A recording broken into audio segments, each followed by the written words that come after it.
Les communistes français veulent changer le monde par la construction d'un communisme de nouvelle génération. Tel est le fond des débats qui ont marqué le 36e congrès du Parti communiste français qui s'achève aujourd'hui à Paris. Durant 4 jours, les congressistes ont fait plus de 1628 amendements du texte fédérateur du Parti communiste dénommé « Un manifeste du Parti communiste français à l'aube du siècle qui vient ». À côté de 800 délégués du parti se trouvait une centaine de délégations venues du monde entier. Notre parti est heureux de recevoir plus de 100 délégations et invités du monde entier et de tous les continents.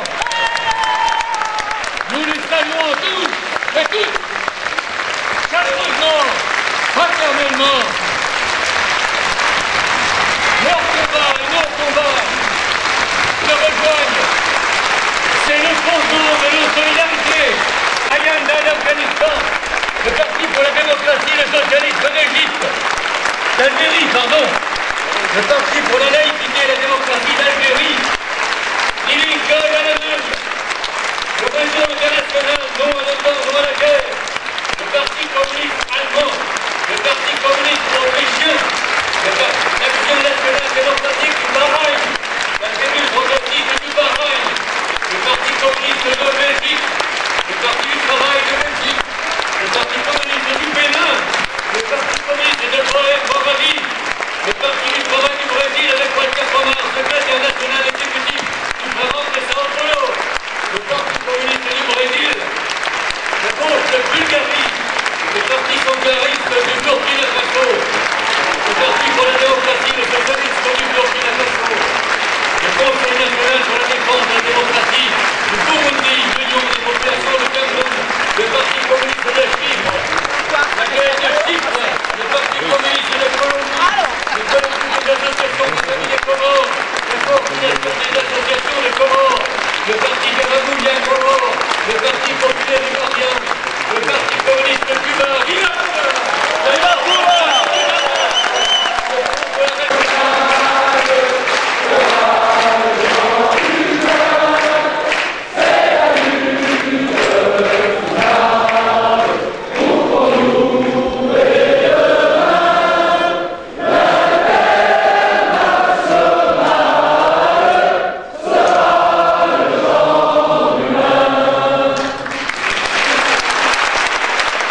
Au nom de l'Afrique, l'universitaire malien Issa Ndiaye du mouvement Convergence patriotique pour le Mali, COPAM M22, a remercié le Parti communiste français pour cette marque de sympathie, non sans plaider pour une solidarité entre les progressistes africains et européens. Des coopérations et des solidarités concrètes sont à construire. Je pense aux coopérations entre villes à renforcer, entre jeunes, entre les établissements scolaires et universitaires, entre associations de femmes, intellectuelles, clubs sportifs, artistes, couches sociales et professionnelles. Nous avons besoin aussi de solidarité politique et nous vous remercions d'avoir entendu nos colères et nos volontés de souveraineté, perçu et partagé nos évolutions face aux dures réalités. Merci de continuer ensemble.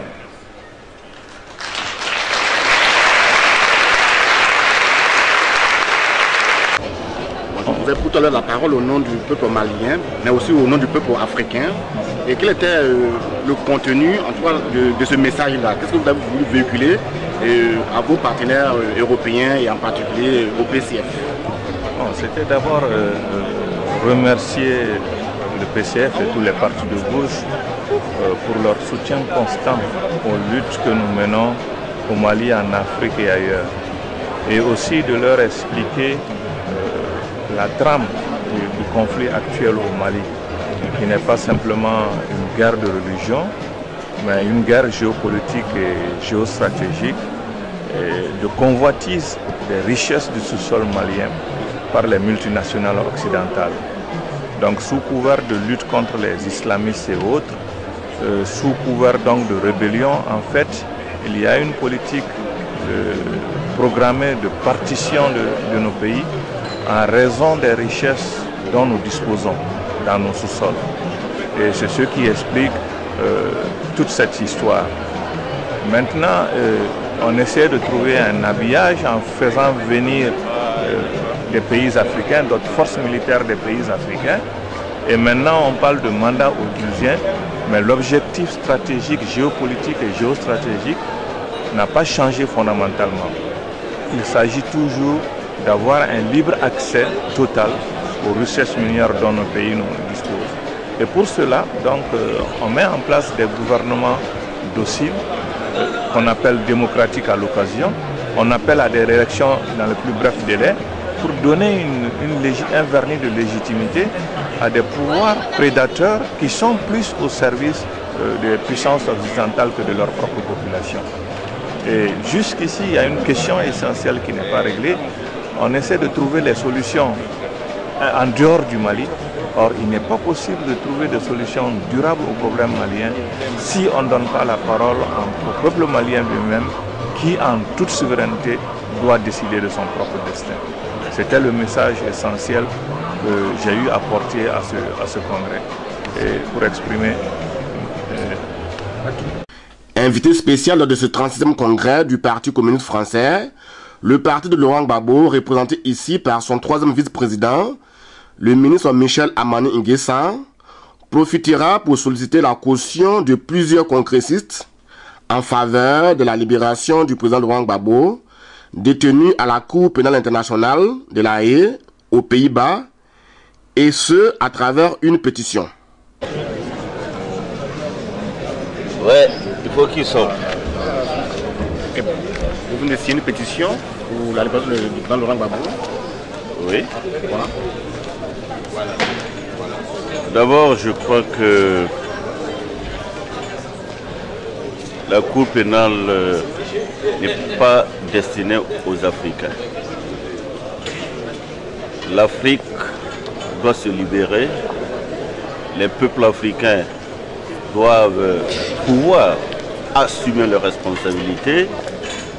Et mon parti, si vous ne le savez pas, a même engagé un avocat pour défendre cette cause parce qu'elle transcende les frontières de la Côte d'Ivoire. Souvent j'ai dit que si les colonisateurs ont déporté des rois africains pour perpétuer la colonisation et que aujourd'hui l'humanité tout entière condamne les aspects négatifs et néfastes de la colonisation, plus que jamais nous ne pouvions accepter que l'impérialisme fabrique des prisons pour nos chefs d'État. Demain, ce sont nos peuples qu'on va enchaîner. Voilà pourquoi j'ai signé cette pétition pour exiger la liberté pour le président Laurent Gbagbo, mais pas lui seul. Tous ceux qui croupissent aujourd'hui dans des prisons parce qu'ils ont osé demander un monde meilleur, parce qu'ils ont osé lutter pour que les ressources de nos États puissent profiter à nos populations. Parce qu'ils ont osé tout simplement résister aux Blancs. Si je dis aux Blancs, ce n'est pas vu sous l'angle de la couleur, mais sous l'angle de l'exploitation quand on veut utiliser justement les couleurs. Voilà pourquoi je pense que le combat du président Laurent Gbagbo, tout comme ceux-là qui aujourd'hui ont été purement et simplement déportés, je dis bien déportés et je pèse mes mots, ce combat-là est le nôtre. De Burkina Faso, c'est ça? Tout à fait. Un pays voisin, la Côte d'Ivoire. D'où est partie justement la rébellion. Ah. Vous en savez? Ah bien sûr. Je le dis haut et fort parce que je vis à Ouagadougou, je suis d'un parti politique de l'opposition et nous avons en septembre 2002 autant pour moi, quand la crise a dégénéré, j'étais le président d'un groupe parlementaire de l'opposition, nous avons suspendu nos travaux pour condamner cette rébellion qui quittait bien sûr le nord pour faire une partition de la Côte d'Ivoire. Aujourd'hui c'est le Mali. Demain, ça peut être le Burkina Faso, ça peut être le Togo, et que sais-je encore. Mais pourquoi? Parce que tout simplement derrière, il y a des intérêts. En Côte d'Ivoire, c'est le cacao, c'est le café, peut-être le pétrole. Aujourd'hui, le Mali, on révèle peut-être l'uranium, le pétrole. Et je pense que si effectivement il n'y a pas une prise de conscience universelle au profit d'un monde meilleur, comme le président Sankara le disait, si nous n'acceptons pas d'oser inventer nous-mêmes un avenir, eh bien, nos chefs d'État seront toujours déportés chaque fois qu'ils vont oser dire non. C'est ce non-là qui a tué le président Sankara le 15 octobre 1987. Nous nous souvenons, c'est pourquoi nous nous battons. Et une fois de plus, ce n'est pas une affaire de couleur, c'est une affaire d'intérêt.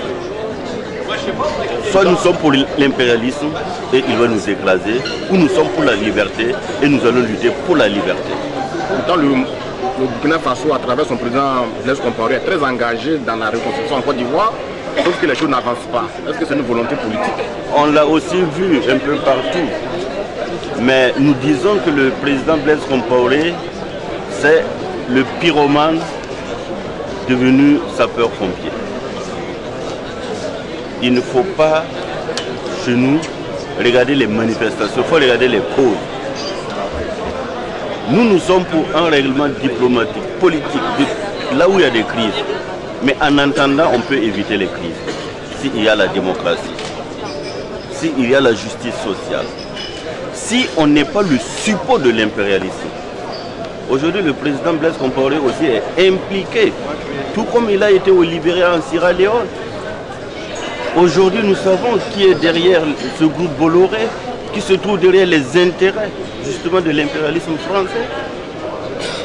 Voilà pourquoi je dis que c'est une affaire des Africains, de nous, peuple africain.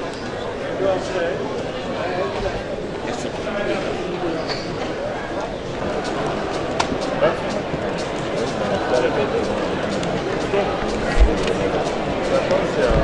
Pourquoi est-ce que vous signez une telle pétition pour la libération de l'État? Pourquoi une telle signature? Pourquoi vous avez décidé de signer la pétition? Pourquoi vous avez décidé de signer la pétition?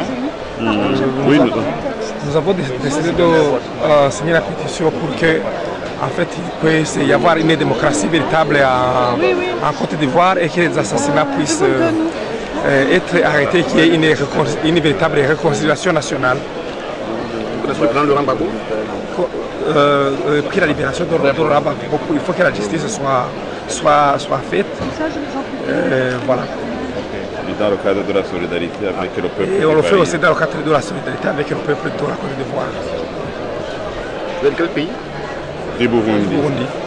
Conseil national pour la défense de la démocratie, le CNDD. La famille. Oui, ça va très bien. Oui, ça va. Pour ça. C'est bien. Jean-Pierre, vous avez donné. Oui, merci. Oui, on est ensemble. Bonjour, professeur. Oui, très bien. Merci. Vous avez signé une pétition aussi en faveur de la libération du président Laurent Gbagbo en Côte d'Ivoire. C'est aussi une préoccupation pour le peuple malien.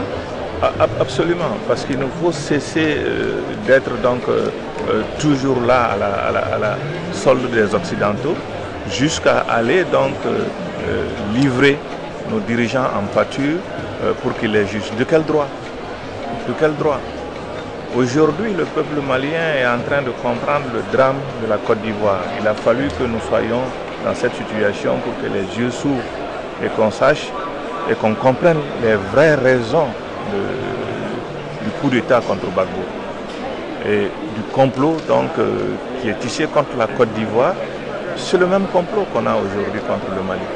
Et je pense qu'à l'occasion de la tragédie que nous vivons, nous comprenons mieux la tragédie qui est celle de nos frères de Côte d'Ivoire aujourd'hui.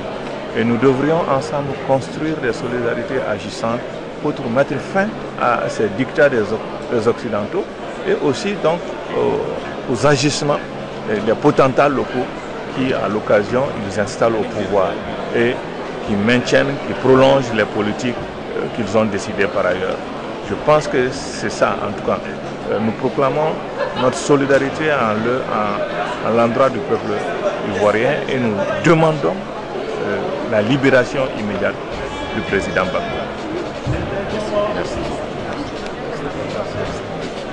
On vous a vu en train de distribuer c'est pas des tracts, c'est une pétition en faveur de la libération du président Laurent Gbagbo.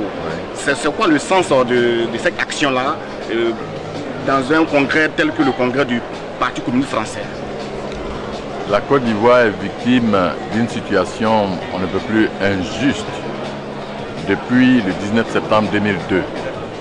Dans ce pays, alors que M. Laurent Gbagbo a été élu démocratiquement, il a été attaqué injustement.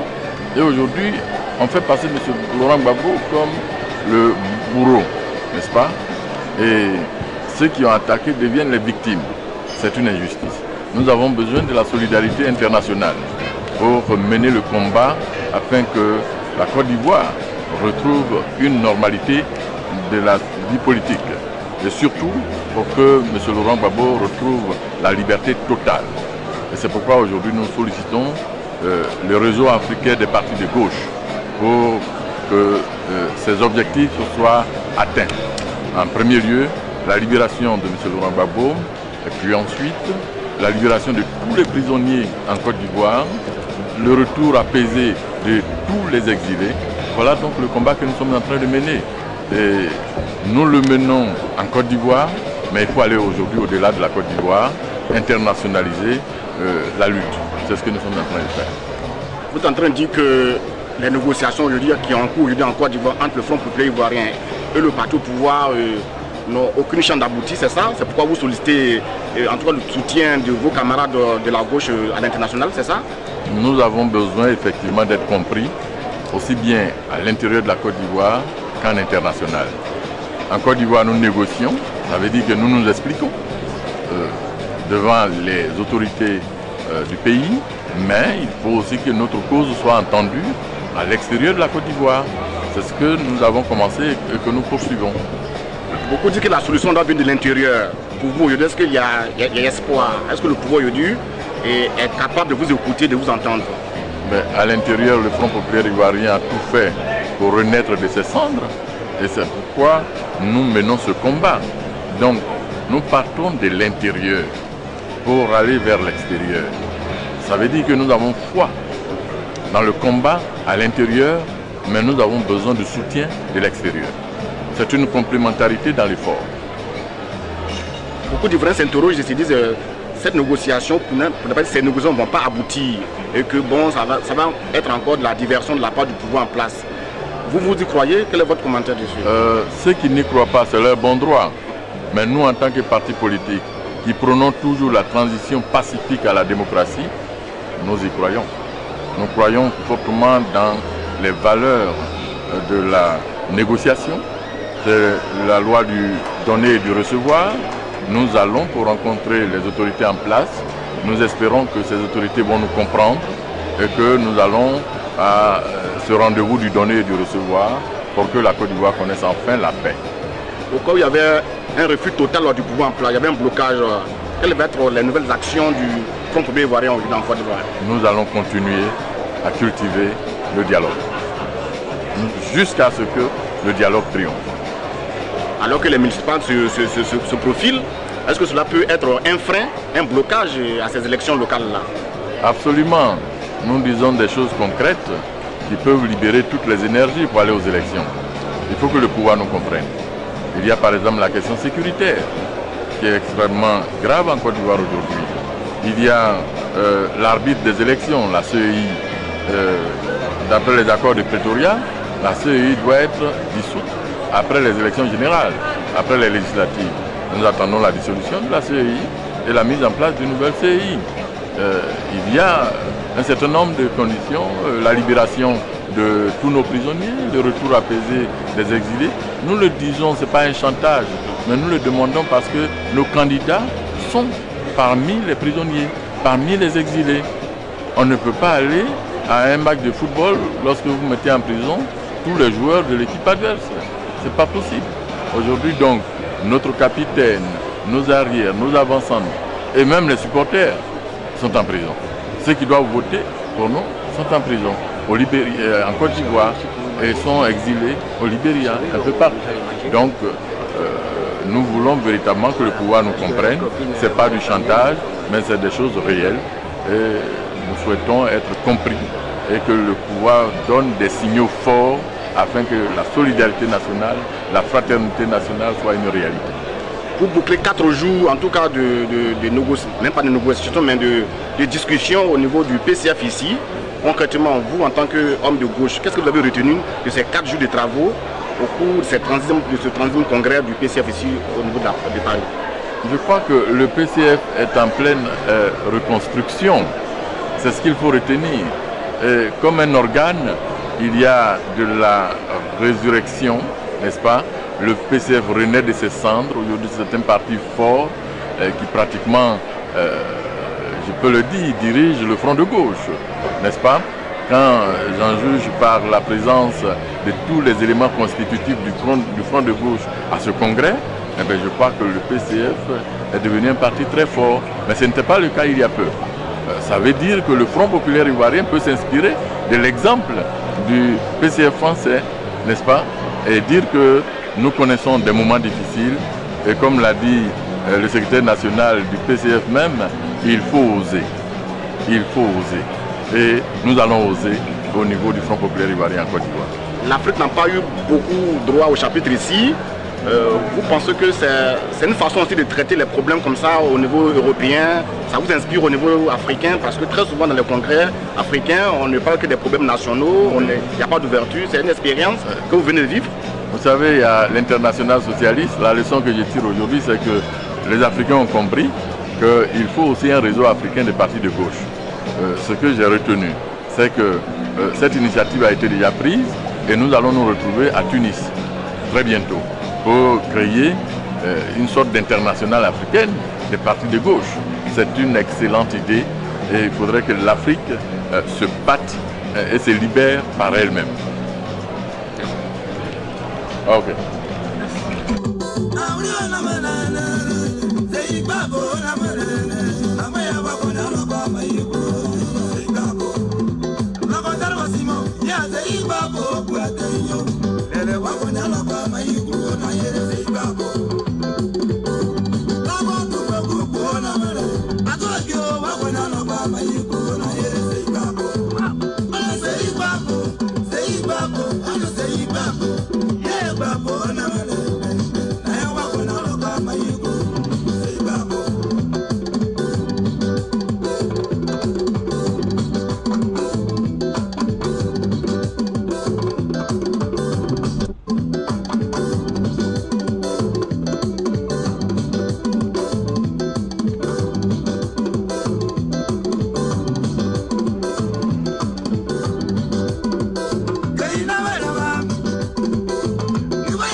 Papa